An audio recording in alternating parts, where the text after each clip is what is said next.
Jake Paul beats Nate Diaz by unanimous decision, and I told you so. If you look at my prediction video, he won exactly how I said he was going to win. So my official prediction is this. I think we're going to see a match similar to the first Tyron Woodley fight, where Jake Paul does a lot of boxing, moving around, throws a quick couple combinations, and continues to move around like he doesn't really want to fight. And I think he's going to edge out a close decision that's going to, people are going to, they're going to boo at it. Yeah. But I think that's what's going to happen. Unanimous decision. Okay, so round one, Jake dominated. He hurt Nate big time. Landed some hard shots on him.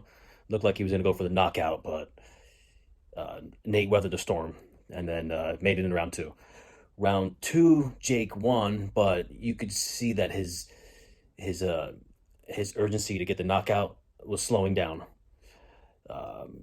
Round three, Jake lands a massive left hook, but Nate started to push forward with the guard up. Still a Jake round. Round four, Nate started pressing early, again with the guard up, and you could see Jake starting to slow a little bit. I gave Nate round four. Round five, Jake gets a big knockdown via left hook, sends Nate Diaz right to the canvas. He stumbles back up and manages to weather the round. I mean, he was getting beat up pretty bad, but he got out of the round.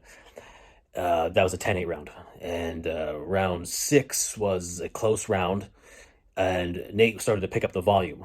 So I mean, he was still kind of hurt, but he was finding a way to get in with the guard up and start landing combinations. They weren't hard combinations, but he was just starting to throw. He was starting to move his hands finally. I gave that round to Jake. Sorry, I gave that round to Nate. And in the corner of round six, you could see Jake was starting to look tired. His face was looking a little pale. Round seven was a close round. This is when I predicted that Jake was going to start doing the boxing. He was going to start trying to like pick his shots as opposed to being aggressive. And so I gave this round to Jake. I mean, people in the audience would probably disagree with me because Nate was pushing forward, but Jake was doing the better boxing.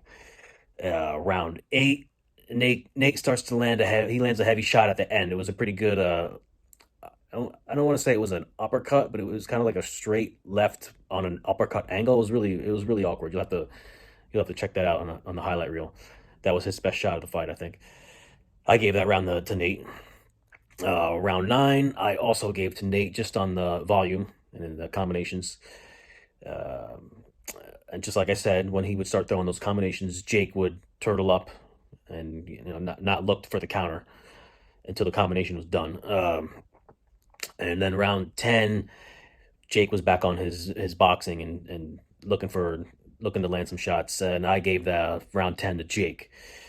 So I had Jake winning 5 rounds, but one of the rounds was a 10-8 round. So that's how close it was. If he didn't score that knockdown, in my opinion, it could have been a draw.